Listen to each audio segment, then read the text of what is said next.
Okay. And we're resuming. And some epic fantasy retellings of Tommy's time in the underground sports scene.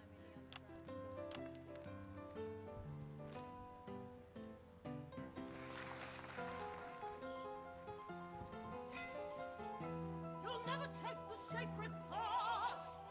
And am I right in saying this was officially commissioned by the government? Yeah, all paid for by the taxpayer, which, you know, to be honest, is actually a lifesaver, really. Yeah, I think it's fair to say that without Advance's support, we'd have had to cut the finale. Yeah. Which frankly would have been a travesty. Oh, God, Jesus Christ! Goodness, you do this every night. Absolutely. It's a metaphor. For what? Yes? And the public are footing the bill, are they? Too bloody right they are. Between the cost of my tour bus and the dry cleaning of my ties, I'm barely scraping a profit here. Amazing. And where can the folks at home come and see this for themselves? We're performing all over the nation. And people can see it for absolutely free, all courtesy of Advance. Isn't that incredible, Jeremy? Yes, it's unbelievable. Well, thank you all so much for coming. Next time we see you, no doubt, you'll have taken our jobs. Yeah. That's all we have time for tonight. Join us tomorrow when I'll be interviewing the world's most attractive horse. I'm Jeremy Donaldson. And I'm Megan Wolf. And from all of us here, have a peaceful night. That's Yaj. Let's get reset for tomorrow, please. Hey, we must stop bumping into each other like this, eh? CEO of Remington Sticks. And I haven't heard Oh. not yet. But it doesn't take a parent to tell you that what a child needs is to be wanted and loved.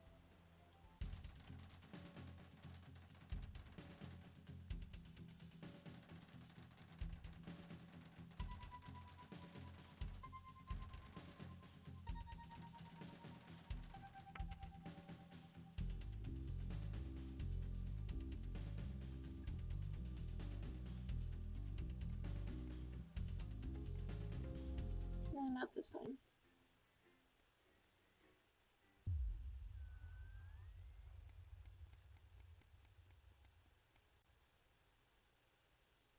A ladder worth climbing. Oh boy.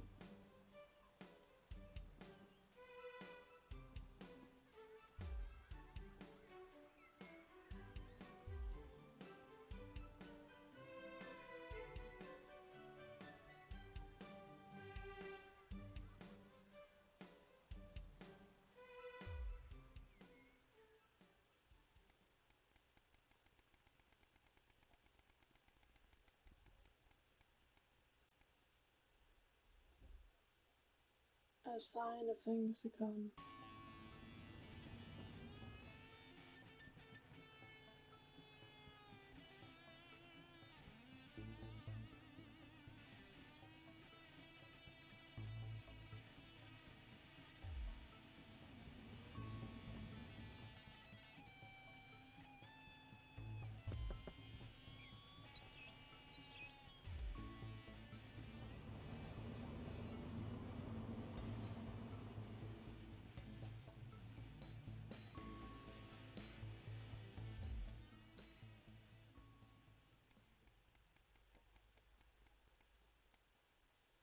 It was right there. I can't wait. Freaking.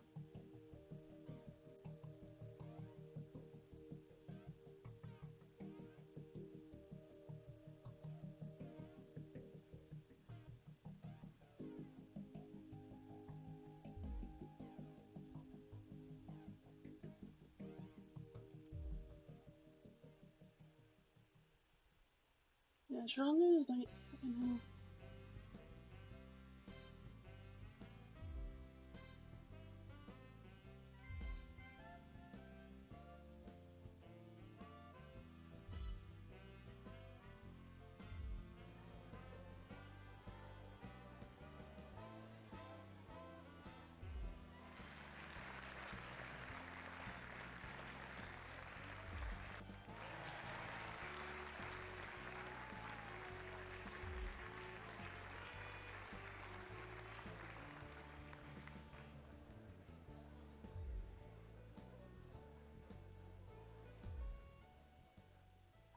hope he doesn't.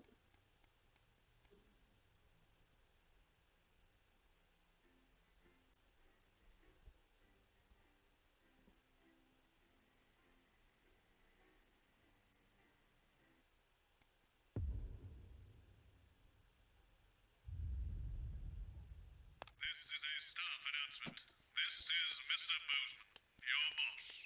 Now that we have this newfangled tannoy system up and running, I wanted to take the opportunity to remind you all that we value productivity and attention to detail above all other concerns. Also, that the salami sandwich in the fridge is mine and mine alone. Bozeman out.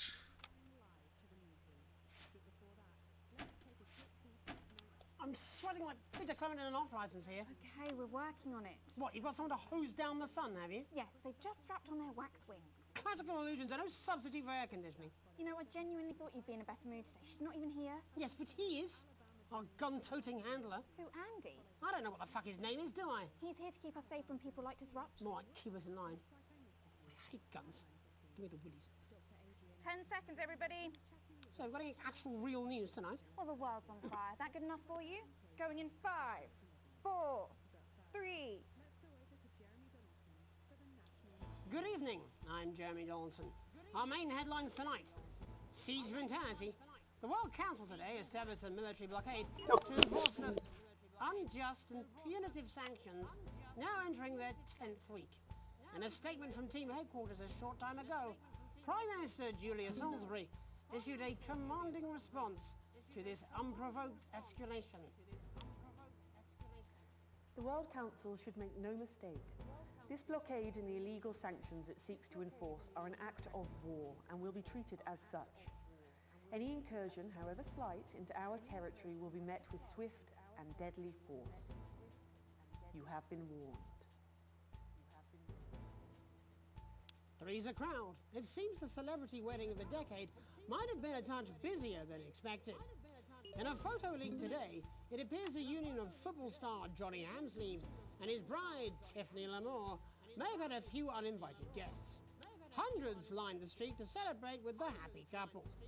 Eyewitnesses say a cheer went up as the blushing bride passed by in her carriage, shaped like a bacon sandwich, which is said to be either a protest against the meat industry or a mix-up at the carriage factory.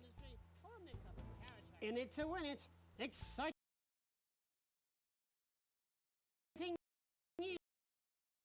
news. At least I figured out that I was. At least I had. Damn it.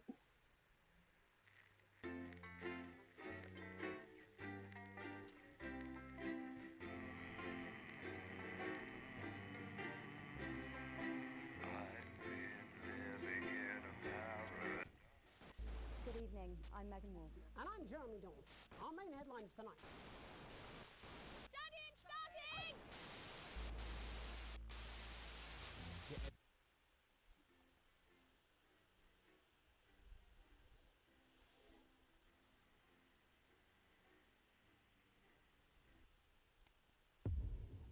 The heat wave. I'm sweating like Peter Clement in an off-license here. Okay, we're working on it. What, you've got someone to hose down the sun, have you? Yes, they've just strapped on their wax wings. Classical illusions are no substitute for air conditioning. You know, I genuinely thought you'd be in a better mood today. She's not even here. Yes, but he is. Our gun-toting handler. Who, Andy? I don't know what the fuck his name is, do I? He's here to keep us safe when people like disrupt. More like keep us in line. I hate guns. Give me the willies. 10 seconds, everybody. So, we've got any actual real news tonight? Well, the world's on fire. That good enough for you? Going in 5, 4, 3. Good evening, I'm Jeremy Donaldson. Our main headlines tonight. Siege mentality. The World Council today established a military blockade to enforce the unjust and punitive sanctions now entering their 10th week. In a statement from team headquarters a short time ago, Prime Minister Julia Salisbury issued a commanding response to this unprovoked escalation. The World Council should make no mistake. This blockade and the illegal sanctions it seeks to enforce are an act of war and will be treated as such. Any incursion, however slight, into our territory will be met with swift and deadly force. You have been warned. Three's a crowd. It seems the celebrity wedding of the decade might have been a touch busier than expected. In a photo leaked today, it appears the union of football star Johnny Hamsleeves and his bride, Tiffany Lamour, may have had a few uninvited guests. Hundreds lined the street to celebrate with the happy couple. Eyewitnesses say a cheer went up as the blushing bride passed by in her carriage, shaped like a bacon sandwich, which is said to be either a protest against the meat industry or a mix-up at the carriage factory. In it to win it, exciting news from Advance today with the announcement of a new monthly prize draw for all team membership card holders. Every month, lucky winners from across the country will be picked at random to receive what Team HQ are describing as unique prizes worth more than money used to be. Take-up on the scheme has been much higher than expected, and if this lucky winner's delighted face is anything to go by, it looks like pretty soon everyone's going to have one. Hard pill to swallow. Throngs of men take the streets in response to the release of new pharmaceutical responsibility. Remington Smith's revolutionary male contraceptive pill first hit our shelves earlier this month, and as a result, scores of men have been queuing around the block and around the clock ever since. Pharmacies up and down the territory report that they are unable to meet the demand for the wildly popular drug, with some customers camping outside for upwards of 72 hours.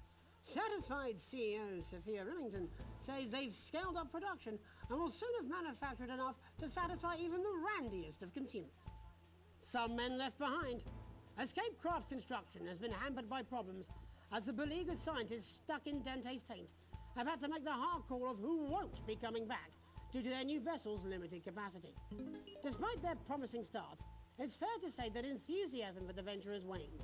Trade tensions are rumoured to have led to plans being rushed and big problems that could have been avoided by just simply counting how many of them there are. Stuck between a rock and a hard place, it was decided that those who would be left behind should be the best able to adapt and survive. Let's hope they don't regret leaving the marine biologists in charge of the complex machinery. Burning down the house? The capital was put on high alert last night after disrupt terrorists set an emblematic fire in the heart of Parliament Park. Violent conflict broke out at the demonstration after a mob of so-called protesters from the radical group launched an unprovoked attack on community cohesion officers in attendance. While the burning fist of resistance certainly seems a powerful image in these difficult times, fire officials were quick to point out that had they not arrived in time, and I quote, the whole bloody city might be yesterday's burnt crumpets. All this, and I'll be talking to some people with fascinating medical conditions, as well as one of the contenders in this year's Feline Football Championship, and her proud owner. That's all up on tonight's National Nightly News.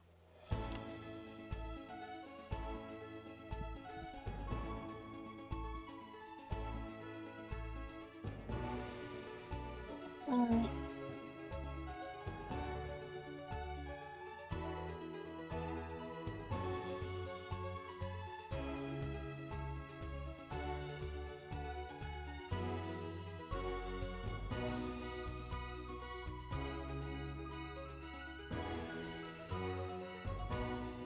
But first tonight, our team of correspondents has been dispatched to every corner of the country to see how the people of this great nation of ours are coping with this unprecedented hot weather. First, let's go to Megan Wolf in Shining-on-Sea to see what the scientific community has to say. Megan, how's the weather there? It's absolutely glorious, Jeremy. Thank you for asking. I'm here with Dr. Anna Burns of the University of Princessprt. Are you enjoying the weather as much as I am? Oh, yes, it's wonderful, isn't it? My eyelids are sweating.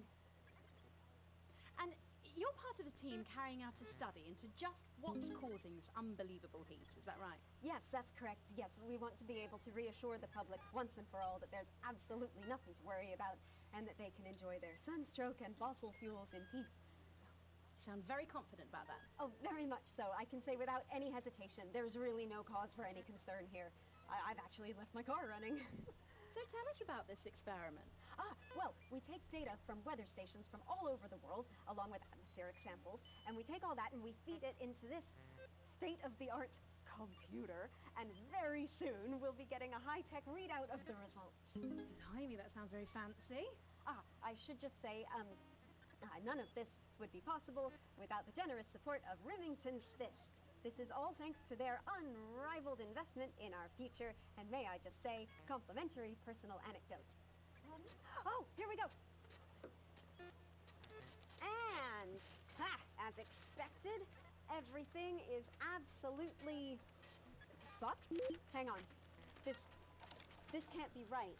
Right, but obviously you said a second ago that everything is absolutely fine, so, you know. Well, actually, under concern level, it just says, why, God, why? We should be celebrating these wonderful results, I think.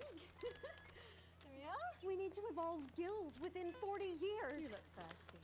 Here it just says, shit. Look at you. This is meant to be a celebration. Can't go around looking like that. Shit. There you go, much better. Can I just say thank you again to Sophia Remington for providing all of this? Everyone, we don't have long. Time is running out. It's running out. Absolutely right. That is all we have time for. Abandon hope and return to the forest. There you are. Enjoy that. I'd like to thank Dr. Burns for just one opinion on the climate. The sea will reclaim us all. There you have it, Jeremy.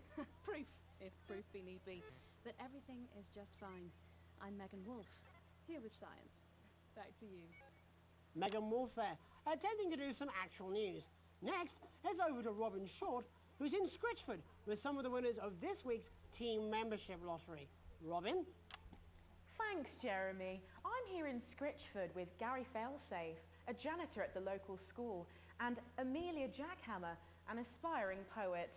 Both of you were drawn at random from those who hold team membership cards to receive this week's amazing prize. How do you feel? Filled with fervent euphoria. Yeah, good, yeah. And all that we had to do was fill in a quick form or two. Wow, that sounds so convenient. But we're all dying to know, what have you won? That's right, Robin. I've won dinner with Julia Salisbury at one of the capital's top restaurants. Ooh, swanky. And I've been invited to Peter Clement's house to help him dredge the gutter in. That's absolutely terrific. You must both be over the moon. I've written a poem about it. So, can you tell me about the moment when you first heard the news? Well, I was battling against a particularly difficult floater, probably one of the sixth formers, when the headmaster came and found me. I was involved in a similarly brutal conflict with a particularly arduous stanza. So you were both polishing turds? No, I don't like to polish them. I like to keep them intact for my collection. Oh. How unexpected. I don't polish turds. I write poetry. Potato, potato. So, Gary... Do you think Peter Clement's going to let me keep the contents of his downpipe? There's no harm in asking, I suppose. Would you like to hear one? No, thank you. Gary, when you signed up for team membership, was it in hopes of winning the lottery, or were there other reasons? I like a flutter, of course, but no, the boss said I had to sign up to keep coming into school. Very sensible. It's important to know who we're trusting around our children. Oh, I have an unpublished book of sonnets about children. Perhaps you'd like to hear one. No! Or an anthology of haikus on the death of innocence. I'd rather hear about Gary's turd collection. Really? I thought you might say that. Oh. Are you all right? Yes, it's coming. It's inspiration and it's delicious. Right you are. Today on the show there's no news, just a man who keeps multiple poos. Here, this big one's my favourite. See how it's fibrous, really lovely texture.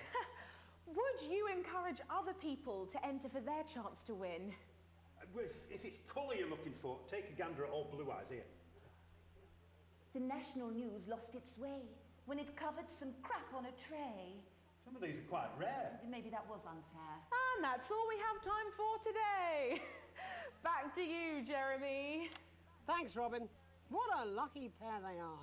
And finally in this segment, it's over to Patrick Bannon, who's gone to the smelliest town in the country to see how the unprecedented weather is affecting the locals. Patrick? Hello there, Jeremy. Hello, yes. I'm here live in Grizzleford, which has recently voted the smelliest town in the country. And I have to say that, you know, in this heat, the smell really is. I mean, it's something else. Barry Lardons, mate, you've lived here. Survive, fans, survive. Well, we're just all very proud of our achievement, to be honest with you. Can tell that. Look at him, proud as punch. Do you know what it's like, son, being the second smelliest town? No, I don't. Living in the shadow of Arseminster. Those smug fucks. But who's laughing now, eh? Say what, not me, that's for sure. So what happened, mate?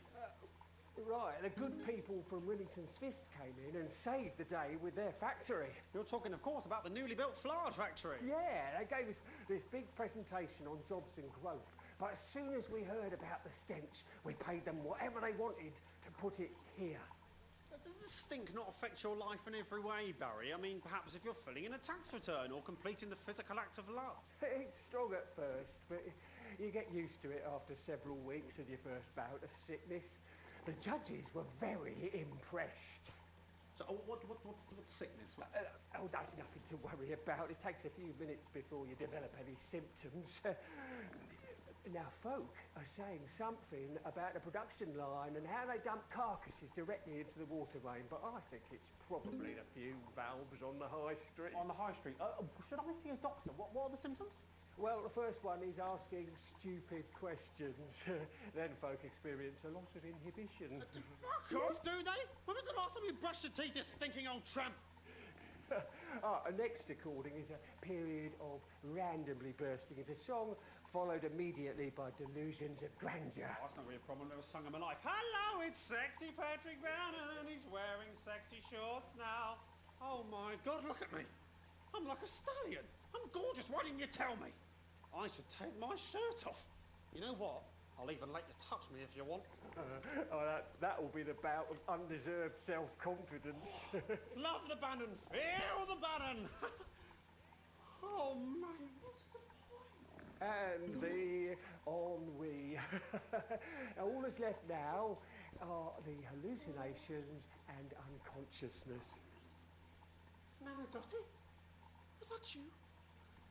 Why are you made out of elbows? You know I don't eat opinions. Oh, don't worry, folks. Once he wakes up, he'll be just fine. We'll just find a place to stick him where it won't matter how many times he evacuates his bowels. Right, that's all here from Grizzleford, a town that's really making a stink. I'm Barry Lardons. Back to you, Jeremy. Thanks, Barry. With a naval blockade being set up around our coastline as we speak, when we come back, I'll be talking to 3 members of the general public who appear to be here purely for medical reasons. Don't go away. Unless, of course, you've got something better to do. We'll be back. This next section features a potentially controversial guest. Advance may request some censorship if he goes too off-topic. You've done a great job so far keeping everyone happy, so let's keep up the good work. I am done. It's 200 fucking degrees in here, and I can't do this anymore. You say this every Friday. I've done something. What do you mean? Jeremy? My mic is still on.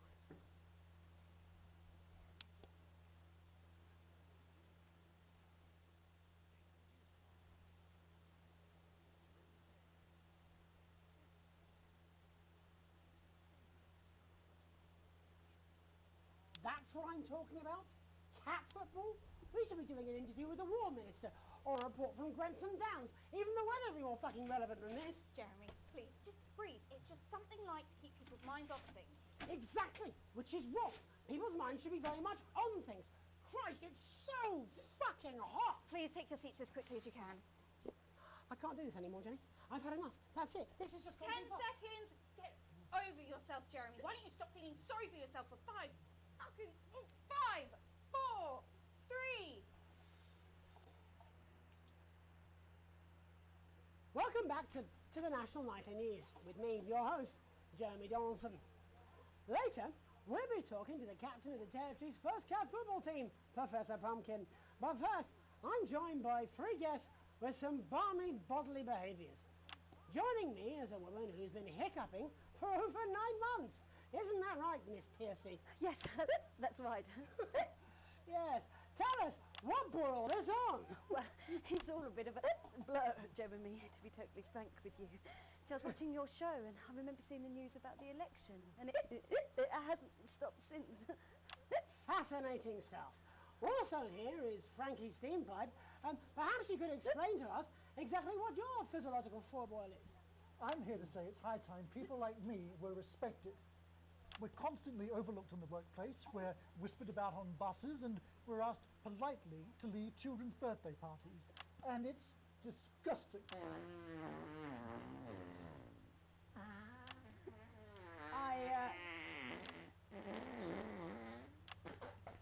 I'm sorry, my bowels have comic timing. And finally, I'm joined by a man who answers every question honestly, even when it isn't aimed at him. How do you cope with that, Mr. Truman? With a combination of booze, self-hatred, and hardcore pornography. Is that right? Not according to my therapist. Well, in that case, let's speak to Rose. Tell me, how does the hiccuping impact you? I get shushed a lot, which is hard. At work, they've asked me to stop answering the phones. It's really affected my confidence. Well, I find it really fucking irritating. Do people tend to believe your story? Fuck no. Actually, I've been surprised at how much support I've received. And Frankie, why have you come here today? Because my wife left me, and I was hoping that the fame would win her back. We've started a group for people with ailments deemed broadly comical by society. It's called Take Us Seriously. That's right. And we bloody well mean it. And who's joined so far? A bunch of fucking losers. It's just us so far. And how much success have you had? Well, we've seen some real positive changes. I don't want to toot my own horn, but it's been a runaway success. Shit all. Not a single person come to our fun run, and all of our leaflets fell in the canal. Well, Miss Piercy, some people are saying your condition was actually caused by the shocking events of that night. What do you think? Come now, Mr. Donaldson, that's absolute rubbish. What it'd be like to have a pair of tits. Could you? I'm sorry, it's very hot. What was I thinking? That you're a team fuck puppet? No. Or a sellout cunt? Apologies. Just a reminder that he can't help it. And hey, if this isn't live television, then what is it? A fuckfest of propaganda masquerading as journalism. Right, Frankie, Rose, tell us, how can the viewers get involved with your cause? Yes, we're holding a sponsored run in Capital Park next weekend. It's called the No Smiles 13 Miles. No, it's called the No Laugh Half. What did I say before the show? That it was the team pulling Jeremy Donaldson's strings. No, I didn't say. Well, we may have to end that there, unfortunately. What a harmless bit of fun. Steady on! This is exactly what I'm talking about. We demand respect. Yes, well, later, I'll be talking to Professor Pumpkin, a ginger tabby with a world-class pair of penalty paws. Is that really necessary? No, it isn't. Let go. Not you. Unhand him at once. Enough! That's enough! Enough! What are you doing? Trying not to piss myself. Alex, cut. Don't you dare! Don't you fucking dare cut to the ads before I tell you to. Now, you in the broadcast centre, Bozeman's little scapegoat, you listen to me. You cut to the ads before I tell you to, and I will kill every single person in this studio. I am thinking about what I'm doing. I've been thinking about it for a long time. We all should be. Christ, it's so fucking hot in here. Do you remember when we used to do the real news?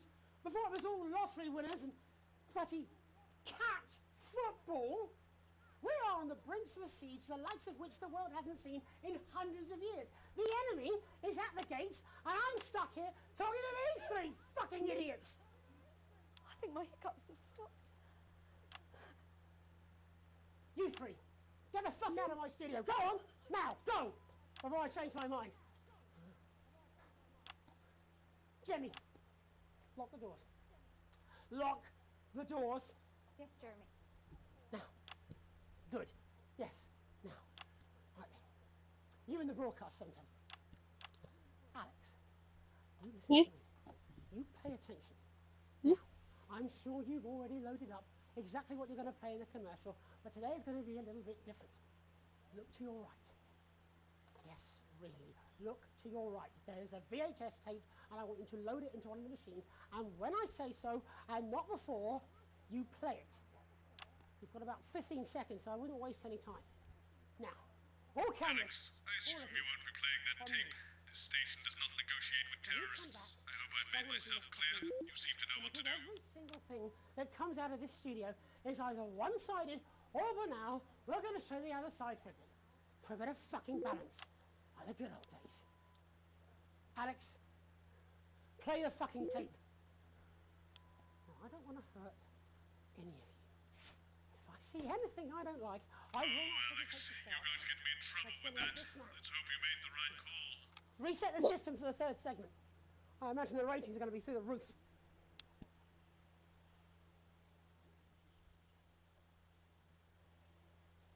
Huh?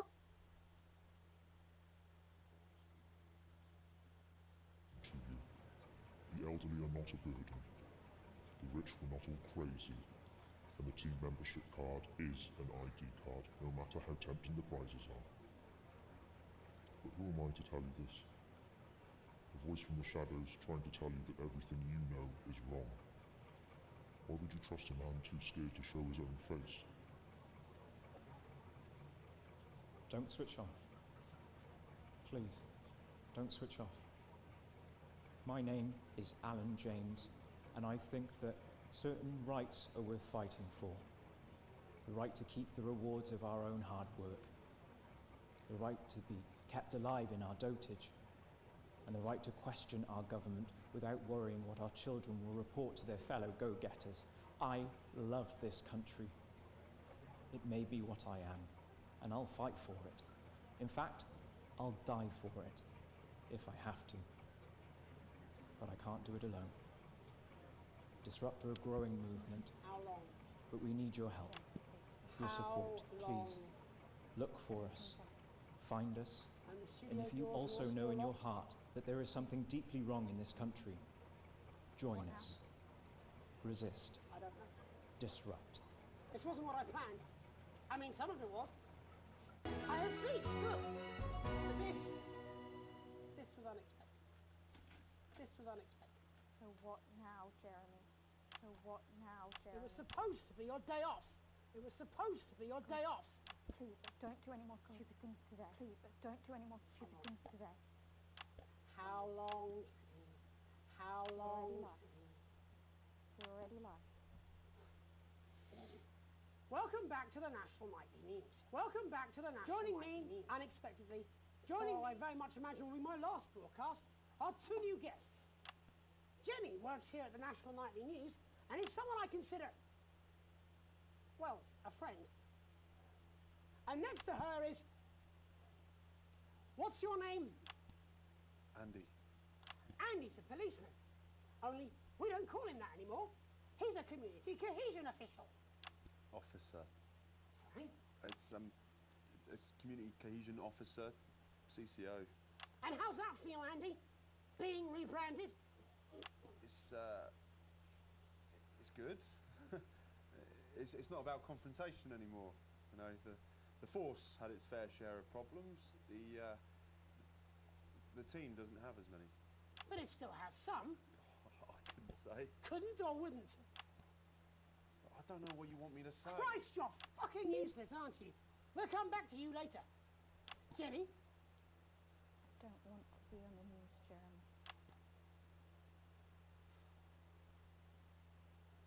That's perfectly understandable. You'd want to do this. Jenny,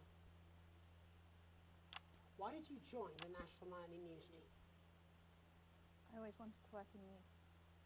Yes, but why specifically this program? The National Nightly News. It was the news everyone trusted. Is. Do you really want to quibble semantics at gunpoint? Is there something else you'd rather discuss? Well, there is a great big Alan James-sized elephant in the room you seem to be ignoring. What do you mean? I saw your face when that hood came down. You didn't know, did you? It's about the message, not the messenger. Like I said, you didn't know. No. I didn't know. The people I met were with... He wasn't there. God, I didn't know it was Alan James. I'm sorry. But seriously, Alan fucking James. You're flushing your life down the toilet for... God, I love you, Jeremy, but... He's a good speaker. He's popular in the country. That right? Look, forget Alan James. There is still something deeply wrong. And you know it, Jenny. And you know it, Andy. And you at home, you know it too. Meanwhile, I'm interviewing a guest who stinks of shit. Patrick is paddling about in shit. And Robin is literally interviewing someone who collects the fucking stuff. I mean, it's not sophisticated, but what a metaphor. We are sleepwalking our way into oppression, and the news isn't saying anything. We're not saying anything. Says who? Alan fucking James. What are all those scientists working on at Grentham Downs? What are they testing underground at Altergrave? Andy, your turn. Make yourself fucking useful. How many people have you brought in for consultations just because they weren't carrying or didn't have team membership cards? Oh, well, there's other forms of identification that we will accept. For how long? We're just here to help. Then why do you need these? Not really help when it's offered at gunpoint, is it, Andy? Let me demonstrate it for you. Let me help you. You read these cards with my notes on it, and you'll probably digest a fact. That'd be helpful, wouldn't it, Andy? Knowing a fact? What? I don't understand. Do you want my help, Yes, Andy? yes, whatever you say, yes. Security are here, Jeremy. Eat it. What? Eat the fucking news, Andy, or I'll force it down your fucking throat. Jeremy, stop. Go on. Really? Eat it. Eat it, you fucking bully. Jeremy, stop. They will kill you. Please, don't make me watch that.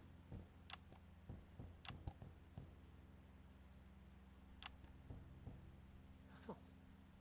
You're right. Sorry. Sorry, everyone. You can put the card down now, Andy. You can go now. You too, Jenny. Fuck off over there. We're nearly done. All cameras on me.